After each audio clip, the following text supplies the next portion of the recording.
Everybody trying to live a meaningful life, but have you ever wondered if you wasted your time? They ain't know the struggle, they don't know what it's like.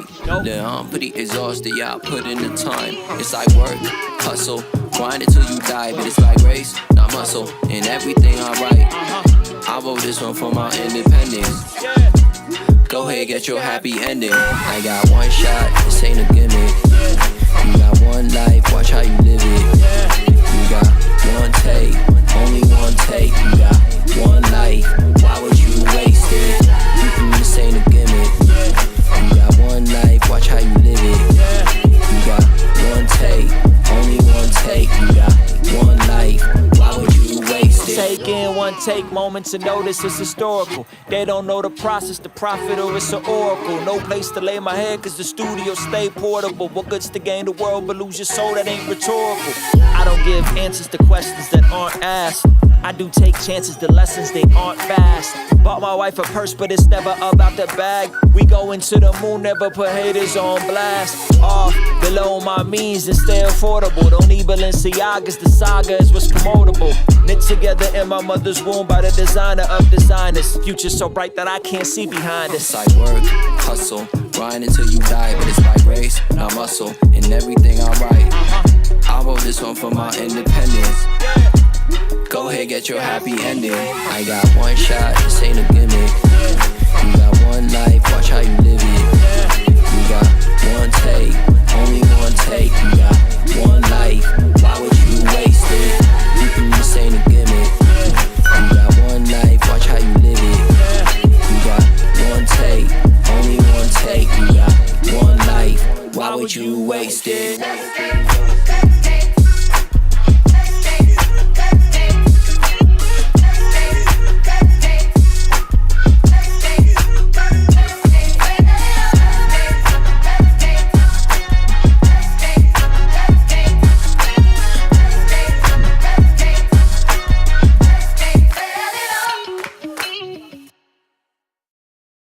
Kingstream Entertainment. Ruslan.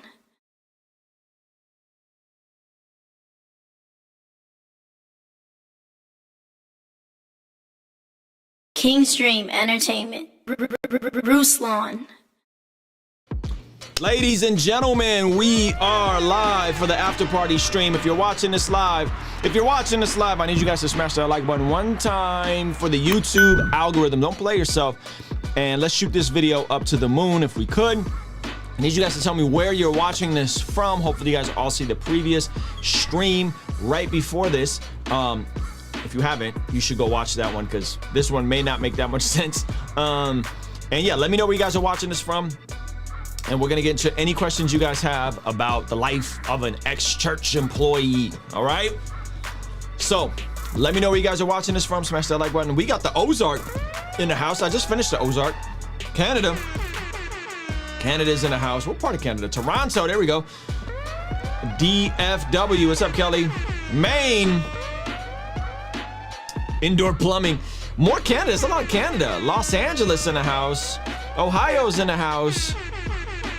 Vancouver's in the house. Again, let me know where you guys are watching this from. We're going to be getting into your questions about the struggles of working at a church. And if you guys saw the last video, we mentioned our store is fully restocked. Okay, so I want to make sure you guys don't miss it. It's free shipping on orders over $85. And we have pretty much all sizes in this free shipping in California, excuse me, in the United States. Jamaica's in the house. Victorville's in the house. Texas is in the house. Brampton, Canada is in the house. Okay, guys, make sure you click out and smash that like button one time for the YouTube algorithm. There's 34 you guys watching, only 19 likes. Can we get everybody to smash that like button one time? Let's get to all 34 likes, and then we will be jumping into this video here shortly. All right, so let's Enrique asks, let me get these things up. Do you think your music was directing the wrong direction in your life? You got any advice for beginners to become music professional producers? Do I think the music was directing the wrong direction? I don't know if it was directing the wrong direction. I think with music, especially as an independent artist, you definitely gotta be on the cusp of what's next. And that requires a lot of adaptability. And I think sometimes artists don't function as small business owners, they function as creatives, and creatives don't always factor in the market and what's necessary and what's helpful and what people really want. They just kind of create what they want, right? And so I think that's the dilemma with regards to all of that, is that, man, you're functioning in a way where ultimately you're providing a service or a product. Even if it's music, that's still a product. And if you don't understand your consumer, if you're not considering your consumer, that'll really derail you. And that's the tension that a lot of creatives live in, is that you want to make what you want to make, but at the end of the day, you also got to consider what people want. Whereas, like, if you're starting a business of any kind, it's usually centered around the consumer, whereas art tends to be centered around the artist. You see what I'm saying? So it's like this weird tension. So wrong direction in my life. I don't know if it was the wrong direction in my life. I still make music. I was working on music earlier. But I think the way, hopefully, I approach it moving forward is going to be more considerate of what people in the market want. And some may think, whoa, that's selling out. I mean, you got to pick your cringe. You know, you got to choose your cringe. Everybody got to choose. You can choose the cringe of working for somebody else. If you really are self-employed type, that could be cringy. You could choose the cringe of making crazy thumbnails on YouTube. You could choose the cringe of having to figure out how TikTok works to get your music popping. You got to choose one. This is, you know, and so for me, like, I'm down for YouTube. I'll rock out YouTube. I'll do it in what I need to do to get YouTube popping, if that makes sense. Thanks, you just talked to me getting in the gym. D, that's amazing. The gym, I'm telling you, man, the gym was one of the best things that I ever did. It was really helpful, and I really do recommend everybody get in the gym, get yourself in shape. It's not that complicated if you could just understand the big 4 compound lifts. If you can get the 4 compound lifts, you will be able to do almost anything around the gym and strength train. And then the other side, and there's 2 different pots. One side is building muscle, and the other pot is reducing your caloric intake. So you're in a slight caloric deficit, but you're full. And that has more to do with high volume, low calorie foods, high protein, low processed food diet.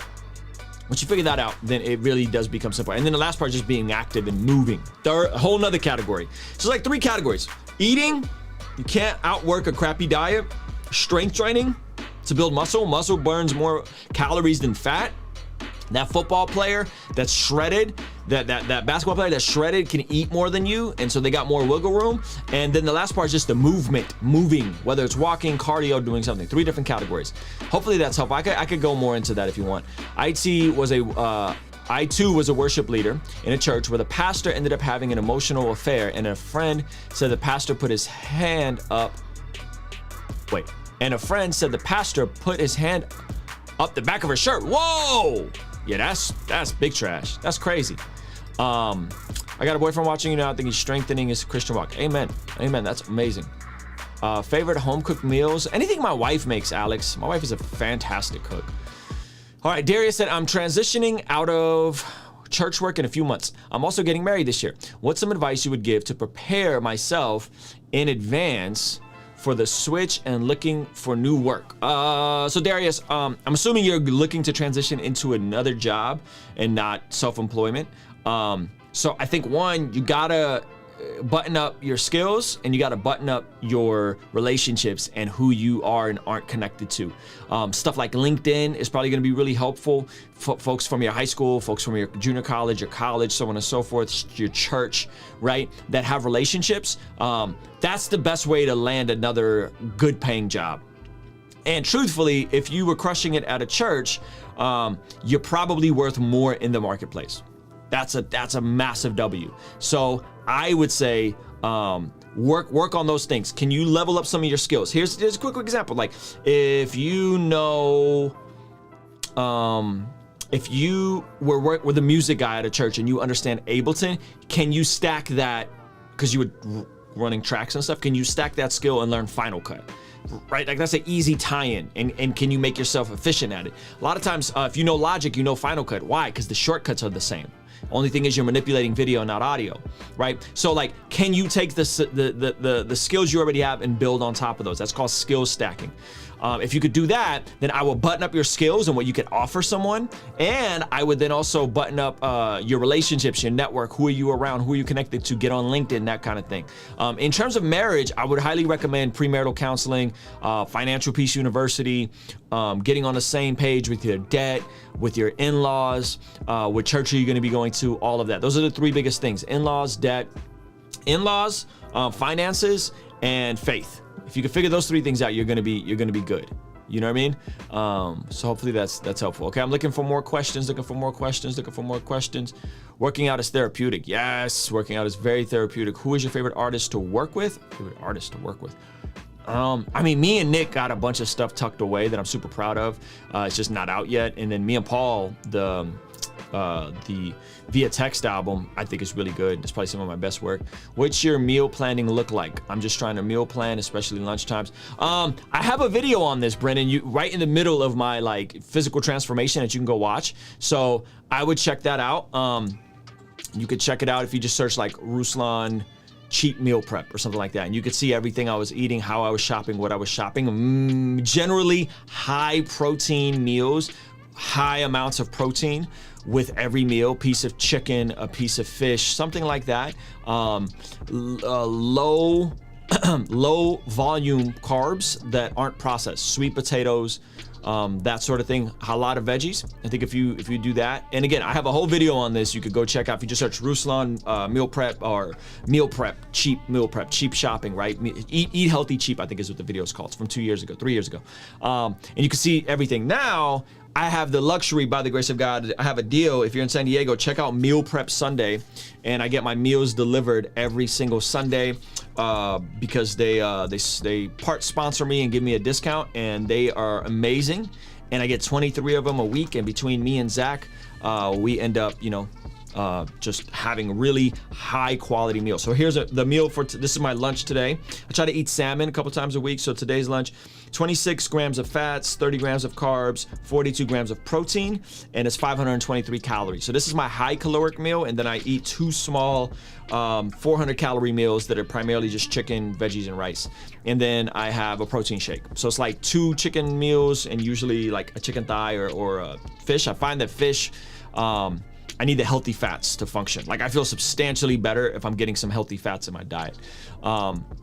So is that helpful? I can go deeper if you want me to go deeper. I just I don't know how much people are gonna be like caring about macronutrients on this video. Got any advice for husbands who have a hard time leaving work at work and connecting to family when home? Oh my gosh, I don't know if that's like for husbands that do this. I think a lot of us do this, not just husbands. I think women probably do this too, right? So I think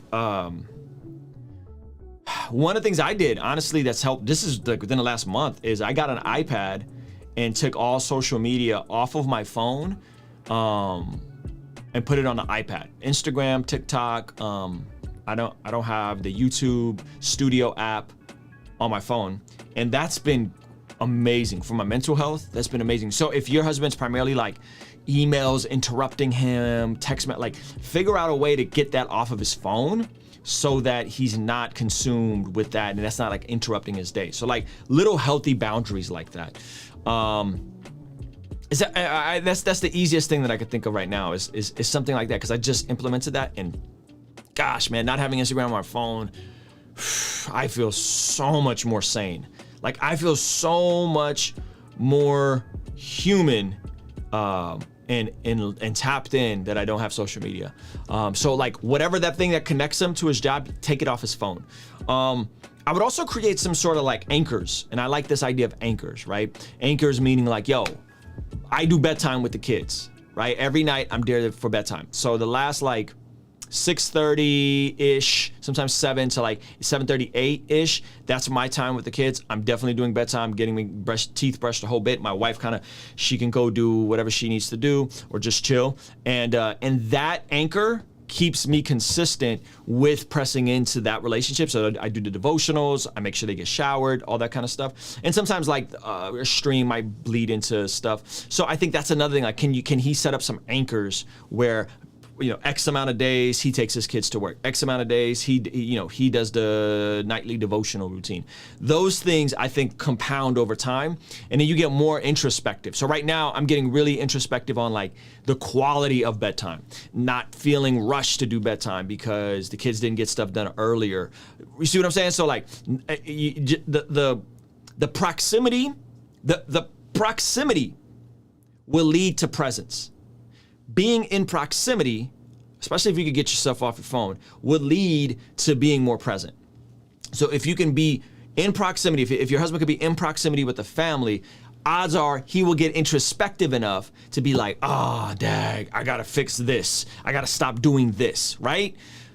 Hopefully that's helpful, Amanda. That's how I would look at it. That's a great question. Guys, smash that like button. There's 79 of you guys watching, only 33 likes. What's the deal? Can we get the likes up real quick? We're doing all your questions regarding me transitioning from working at a church to working for myself. Have you ever heard or witnessed a member's real concerns about not so sound Bible studies approach? When addressing the issue, it seems like many are ousted because of your sincere concerns. Yes. I had one of our elders, associate pastors, say something wild, and I approached him. And surprisingly, he received it really well. I think it's how you approach folks, and I think it's having the relational equity built into the relationship to approach folks. People think that just because you're right, that you get to tell other people whatever they want to, you want them to do. That's not how relationships work. That's not how authority and correction works. I think when you have relational equity, and by equity, I don't mean like equitable. I just mean like, you have skin in the game relationally with someone, they're more likely to receive some correction from you, right? Or hear your concerns out. If you don't, you got to tread lightly and build some of that with them before you go in for the correction, right? And then there are some folks that are just super duper humble, down to earth, and they'll just hear you out. Like, oh yeah, you think blah, blah, blah, blah, blah, cool. Like, okay, let's talk about it, But generally speaking, most of us, I think, aren't receiving correction from folks that we don't have some relationship with. So I would lean into the relationship side, the consistency side, and also know like, are you fighting an uphill battle that's just not going to work? Like if you go to a church that believes speaking in tongues is a byproduct of being filled with the Holy Spirit, that's their position. You're not changing their mind on that. That's who they are, right? Like that's not changing. So stop trying to correct them. Like, what are you doing? They just that is who they are. Find a different church. You disagree with them theologically on that.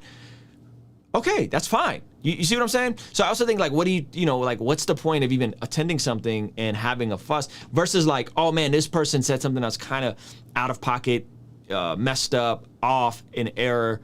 Let me correct them on this gently. Hopefully this is helpful, Barbara. I have to work on my spiritual health and mental health first, and now I just want to go to the gym, eat healthy, and overall care about my physical health more. The freedom in Christ is amazing. Come on, that's amazing. My time working as the sole graphic designer for a fairly large church forced me to sharpen my axe. Let's go. To work smarter and eventually open the door to career opportunities.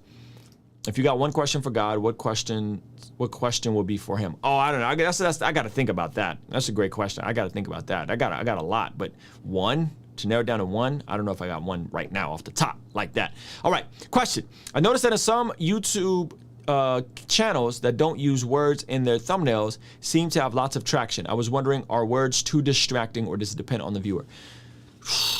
That's a great question. I think it depends how simple and how big is your channel, how much rapport do you have with your channel, right? I think my channel is like growing, but like when I look at like like Abba and Preach, right? That's a channel I watched. I watched one of their videos today. They've been doing it for 6-7 years consistently, and there's a lot of rapport with their audience. There's a lot of relationship with their audience, and so they can do really simple thumbnails. Same thing with Joe Rogan. So I think what we don't want to do is we don't want to look at the people who are blown up and try to emulate what they do. I think instead what we do is we look at the people who are on the come up and what are they doing and what's working for them. So someone on the come up that I would look at would be like John McCrae, Mike Winger, people in my niche, right? And a lot of those folks definitely do have words on their thumbnails, maybe less words. And we're trying less words. Not sure if you could tell.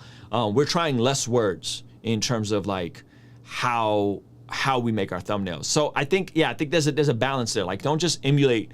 It's like when people go, you know, the average millionaire has the average billionaire has 7 streams of income. Well, what they don't tell you is that those were investment streams of income that people developed after they became wildly successful for doing one thing. So trying to become financially free, you don't do what the billionaire is doing once they're a billionaire. You do what the billionaire did to become a billionaire. And I'm saying that's like even the objective. I'm just saying, like, if my objective for this channel is I want 10 million subscribers, I don't look at the channel. I don't look at the Jake Pauls and go, they got 10 million subscribers, we do what they do with their thumbnails. No, I'm not them. I'm not Joe Rogan, right? So I have to do what is working now to grow into that space. Hopefully that's making sense. Any advice on managing time? What's important? How do you have time for yourself with kids and wife? Anchors, routines, something set in stone that you don't have to think too much about. You just do. I just go to the gym every day. I don't have to think about it. I go play basketball Wednesdays and Fridays. I eat the food that's already meal prepped for me. So I think if you can make less decisions, it will be more advantageous for you to make up your mind and set a routine and just do those things every time. And then you'll have the time. So meaning that, like, again, I don't think about if it's my turn or not to do bedtime. I just do bedtime every night. That's the objective. And there's some exceptions, but generally speaking, that's what I do. And so I think if you build your life in a way where this is just who I am.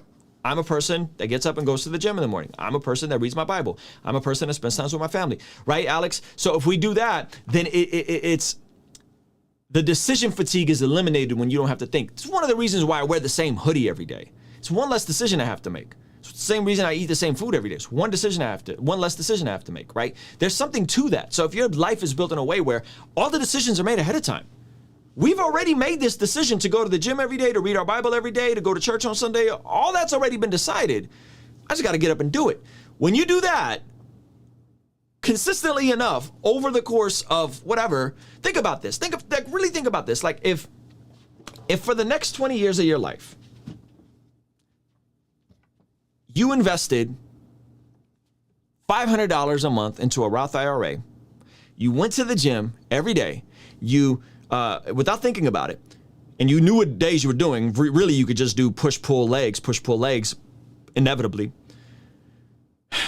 and you ate the foods that you decided to eat ahead of time based on what your goals are. If you did that for 10 and you spent time, you did bedtime with your kids, and you did date night with your wife, or watched some kind of Netflix show. If you did those 4 or 5 things, right, and went to church on Sundays, in 10, 20 years, do you understand the compounding effect of those little decisions?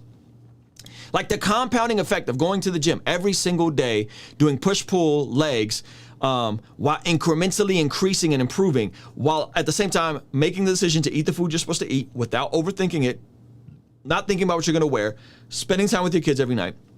The compounding effect of those decisions over a decade or two is incredible. The compounding effect of investing money, $500 a month, which is $6,000 a year, which is a Roth IRA, over the course of 20 years, it's astronomical how compound interest works. And most things in life work this way if you're doing the right things in a deliberate manner. That's a big if. Right? So if you're like, I go to the gym, but you're just freaking hanging out, you're not doing anything. That's not the same. You got to be intentional and deliberate. So I know I said a whole lot. Let me know if that's helpful. Are you a fan of coffee? I like yerba mate. I'm a fan of caffeine for sure. Caffeine, that's the magic. That's where the magic happens, baby. And I did a DNA test, and recently I found out for my DNA, folks that come from the part of the world I come from tend to consume more coffee. Whereas like my wife never consumes caffeine. She'll have caffeine once a week, and it'll keep her up, and she doesn't consume caffeine. KP said, appreciate the content, bro. My grandma's losing her battle to cancer, and listening to you has helped me. I'm so sorry, KP. I'm so sorry, my brother. That sucks, man. Gosh. Is there a difference between criteria needed to leave a church to go elsewhere versus the criteria needed to stop serving in a ministry and serve somewhere else? To leave a church versus stop serving. Is there a difference? No. I go to the church I was on staff at till this day. I don't serve there anymore, but I'm still there. Right? How do you write structured devotionals for kids? I follow the Bible app and find good kids devotionals that get recommended to me. So that's usually what I do. So I don't structure them. I follow that. We have a structured prayer time, which is really just praise report and prayer request. Everybody goes around, does a praise report, prayer request, and we pray. And that's more like that's structured. But the devotional, I just follow folks that have great devotionals. And usually we try to read at least one verse, right? What's your thoughts on gospel-centeredness, and what would you say defines a church? Well, church practices the sacraments of a church: communion, baptism, right, gathering locally. I'm not quite sure what I follow with gospel-centerednism. If every message has to be about the gospel, I don't think every message has to be about the gospel. I definitely think you should preach the gospel. But some folks believe that, I guess that's what you're getting at, like every message has to go back to the gospel. I would reject that. I don't think everything was about the gospel. But it sounds like in a lot of Paul's epistles, if we're going to use that as like a framework, he does mention the gospel in just about every epistle. I think in every epistle he mentions the gospel. What's your work routine? You mean workout routine? Work routine when it comes to making music. Any tips on getting more efficient? I feel like I take way too long making music. Literally took me 6 years to make a piece once. Yeah, so flow state. Flow state. You gotta figure out flow state. Flow state is when something is not too easy, where you get bored and distracted, and not too hard, where anxiety kicks in and you want to quit. If you can find flow state, you're crushing it. And that is going to become you learning to, one, use your software efficiently, the shortcuts on your keyboard. Two, learning to make decisions faster. If you're making beats, the drums should be pre-selected. You shouldn't have to be thinking about your drums. The drums should be there. There's certain things that should be there that are like template based. So having a template that you work from, right? So it's a combination of all of those things. Have a template and learn the shortcuts and make decisions faster. If you could do that, you will make more music. Even with actual proximity, those concerns were not embraced. It could have been a teachable moment, but unfortunately it was not. Oh man, I'm sorry to hear that, Barbara. How would you help foster discipleship in a church through online platforms? Ooh, online platforms. I don't know. That's a great question. Because I think the discipleship happens relationally, and I think that could be hard through online platforms, right? All my close friends were staffed under Carl Lentz at Wave Church. He was my pastor for 6 years. 80% of them left the church after he left to never return or serve in the church again. It's sad. I'm so sorry to hear that. Yikes. Were you already a good speaker when you started YouTube, or did it make you better as you made more videos? I was decent, I would say. Like I could communicate and I could do talks, and people said like I spoke with an authority, so they'd invite me to speak to the high school, to the junior high, to the young adults. But I definitely think talking every day makes you better at talking, especially if you're deliberate and you infuse ideal things to help you get better, you know? I have a hard time with that, and once you get past the decision threshold, you are golden, yes. Those with their identity in Christ stayed the course. A lot of people were there to serve Carl and his approval. Sheesh. I went to a church for the first time last weekend. It was great, but the guy kept calling out new age stuff and looking at me because I had dreadlocks. Oh, awkward. It's that cultural disconnect. Yikes. Yeah, man, that's sheesh. Tips for making music: don't tinker with equipment. Yes. Man, I'm so sorry that you got that vibe. That sucks. My husband will be leaving his job at our church because it's not a good fit. He is worried about finding a job in the secular sphere. How can I, as a wife, encourage him? Well, just encourage him. Just, hey, it's going to be okay. We're going to figure this out. Maybe help him think creatively. Hey, what if? Hey, have you thought about, not in a way to like teach him and like rebuke him, but in a way to encourage him. You can provide him with some books, some resources. Like I think Entree Leadership Podcast from the Ramsey folks, they do a great job on like career and jobs and that sort of thing. So resources could maybe be good. It's a combination of like hope. He needs hope, and then he needs like tangible things like skills, relationships, and proximity and trajectory. So it's like, it's both mentality and practical. So there might be some skills he needs to button up. There might be some things he needs to do to improve on his skill set, right? So yeah, that's how I would look at it. It's how can you give him hope and information to inspire him? At the same time, how can you maybe point him in the direction of buttoning up some of those tangible things that he actually does need for the marketplace? A lot of times I think with someone that's worked at a staff, I think it's usually hope and relationships, in my opinion. Flow state is new agey according to this area. Yeah, I think not. Life update, parked outside the gym. Hey, let's go, D. We got D to the gym. I love it. Do you think God would be mad at you for leaving your job at the church? How did that impact your faith moving on with music? Initially, it was hard because my church went through a really bad messy situation with the founding pastor. So my spiritual relationship was dry for a while because of that and because of being on tour, if I'm honest with you. No, I don't think God was mad at me. I think God told me to do that, or at least he told my wife to tell me to do that. So no, I don't think so. I think it was the best decision I could have ever made. And I'm so happy. And no. How did it impact your faith moving on with music? It was hard, but it was good. It was good. It was the right decision in hindsight. Are you a fan of Ramsey's investment advice? Yes and no. I'm a fan of mutual funds, not a fan of him telling you to use his EOPs. Ramsey is so out of touch, man. I love Ramsey. That's how we got that free. But like, he didn't know that like Acorns, which he thought was just like a gimmick for developing the little tip thing in the wallet, what is it, Roundup? He thought that's all they did. He didn't understand that Acorns was a way to invest in a Roth IRA for $5 a month. Like, fam, I use my Acorns to invest in my Roth IRA and invest in my kids' future. My goal, which would be amazing if this is possible, would be when both of my kids graduate high school or when they are, 2021, if they don't touch the money, my goal is to have them and be in a position where I can contribute towards them getting a down payment for a house or starting a business. Ramsey doesn't know that about Acorns. So he's just out of touch. Like, he's out of touch with index funds and Robinhood, and he wants you to use his EOPs, and I'm not a fan of that. Yeah, I'm not a fan of that. I think if he's gonna speak on stuff, I would say just be a bit more educated on what you're speaking on. Like, he did a whole video dunking on Acorns. I'm like, fam, like, Acorns is fine. Matter of fact, there's an affiliate link in Acorns. If you are watching this video, go invest in some Acorns, please. If you invest $100, if you're 18, listen to me. If you're 18, listen to me. If you invest $100 from the time you're 18 to the time you're, I believe, 59 and a half, when you can start drawing from a Roth IRA, that turns into like $5 million. $100 a month turns into $5 million. I don't need to go through your EOP, Ramsey. I can go directly through Acorns. Like, it's insane, because all you're doing is putting your money in the S&P 500.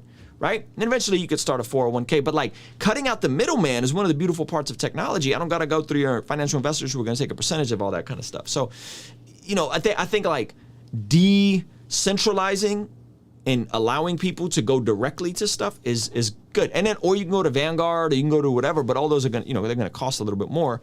So that's how I would look at it. I know you said you work at a church, but would you help plant a church and lead it? Maybe not as a pastor, if that's not your calling, but in other capacity. Yes, at some point, leap of faith, I have a feeling I will probably be an elder at a church. Again, not a paid staff member, but definitely an elder of some sorts. So yes. Do you like Spencer Smith? I like Spencer Smith as like a human.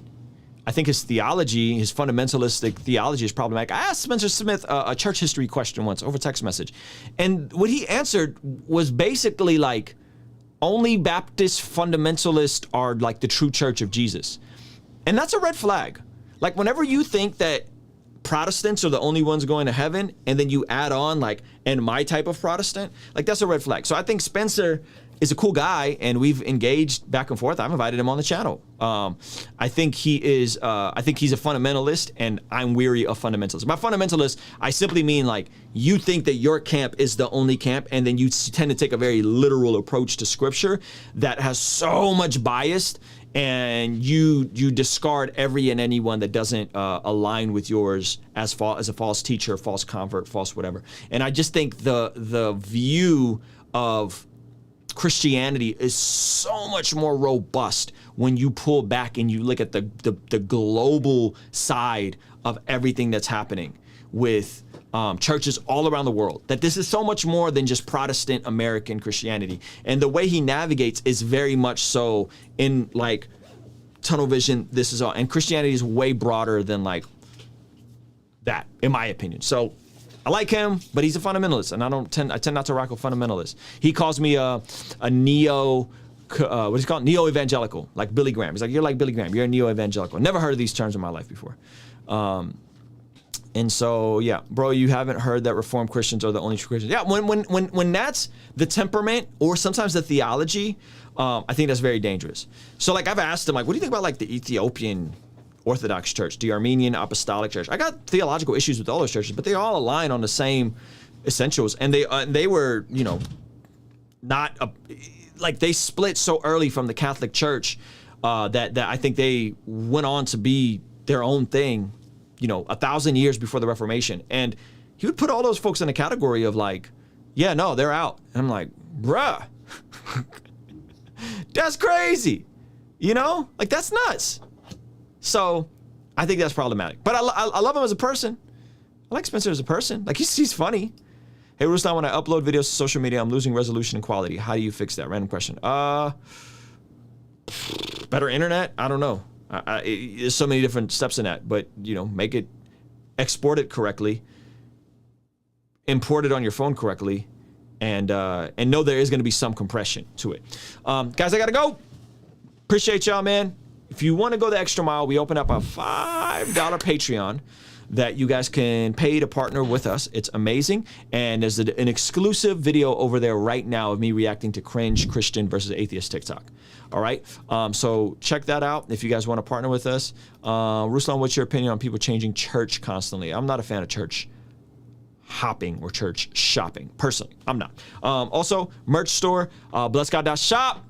There's some heat on there, and it's $85. Free shipping on orders over $85. Everything is on sale, and just about everything is restocked. So that is pinned up in the pinned comment and in the description. All right, guys, I got to go. I appreciate you guys. Peace.